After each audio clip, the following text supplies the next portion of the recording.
Assalamualaikum, nama saya Nur Husna Batrisha binti Ridwan. Saya dari kelas 5 DLP, Sekolah SK Jalan Matang Buloh. Menu pertama hari ni, grilled chicken with salad. Mula-mula saya nak letak olive oil. Lepas tu nak letak garlic, cili kasar, serbuk paprika, daun oregano,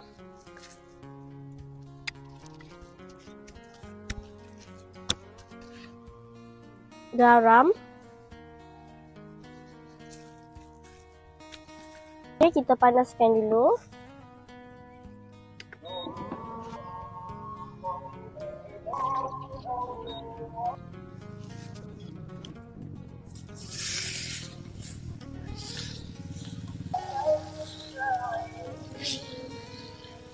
Okey, kita pakai bahan yang sama juga dan kuali yang sama juga biar makin sedap.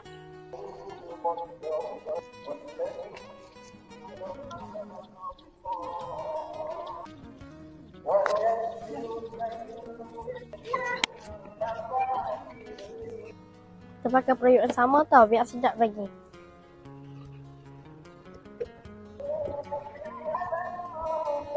Sementara tunggu yang ni masak, kita masukkan dulu salad.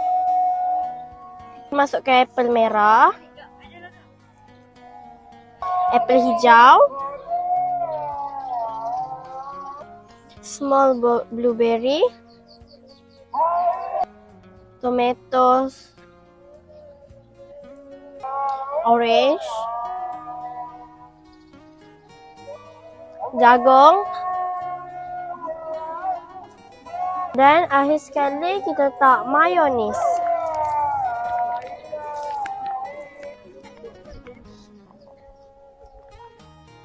Lepas tu kita nak kacau. Okey, kemudian kita nak dekorkan dia.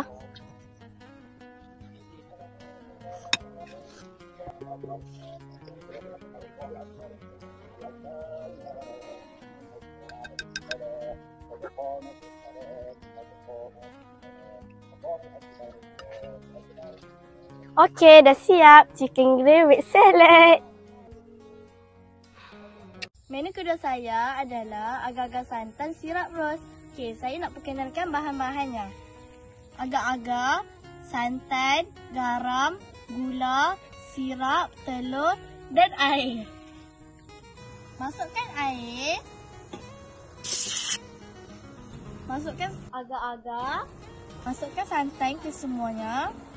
Pecahkan telur, masukkan sirap, cubit garam, masukkan gula,